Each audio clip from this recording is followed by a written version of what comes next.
இப்போ நம்ம இதில் என்ன பார்க்க போகிறோம் அப்படின்னா, இது வந்து கம்பைன் ஃபுட்டிங் அப்படின்னும்போது இங்கே ஒரு காலம் வருது, அங்கே ஒரு காலம் வருது. இந்த இடத்துல 2 காலம் இருக்குது.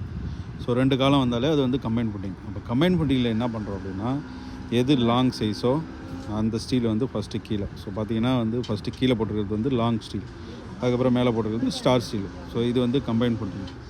இப்போ இதில் வந்து நம்ம அப்படியே வேறு இது பார்க்கணும். இந்த இதில் இப்போ பார்க்குறோம் அப்படின்னா, இதில் வந்து காலம் வந்து இப்போ சென்டரில் வருது. ஓகேவா? இப்போ சென்டரில் வரும்போது இப்போ இந்த இடத்துல தான் காலம் இதுலேருந்து இது வரைக்கும் இருக்குதுன்னு வச்சுங்க காலம். ஸோ இந்த காலத்துலேருந்து இதுலேருந்து ஷட்டரிங் வரைக்கும் எவ்வளோ தூரம்னு பார்க்குறோம். அப்புறம் இங்கேருந்து இது வரைக்கும் எவ்வளோ தூரம்னு பார்க்குறோம்.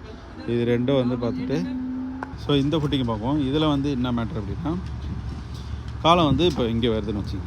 ஸோ காலம் இதுலேருந்து இந்த இடத்துல காலம் இருக்குது. ஓகே, இந்த இதில் காலம் 20 ஒரு 60 70 இருக்குது. அப்போ இந்த இடத்துலேருந்து இந்த ஷட்டரிங் வரைக்கும் எவ்வளோ தூரம் எவ்வளோ இருக்குதுன்னு பார்க்க போகிறோம். ஓகே, அப்புறம் இங்கேருந்து இந்த ஷட்டர் எண்டு வரைக்கும் எவ்வளோ தூரம் இருக்குது அப்படின்னு பார்க்க போகிறோம்.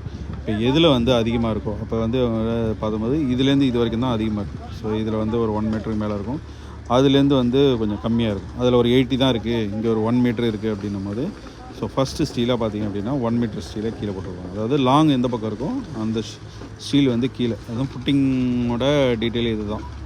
ஸோ ஃபுட்டிங் ஸ்டீல் எப்படி போடுறோம் அப்படின்னா, காலத்தோட டைரெக்ஷனை வச்சு நம்ம வந்து அதில் காலத்துலேருந்து நம்மளுக்கு எந்த பகுதி வந்து அதிகமாக இருக்கோ அந்த ஸ்டீலை வந்து கீழே போடுறோம்.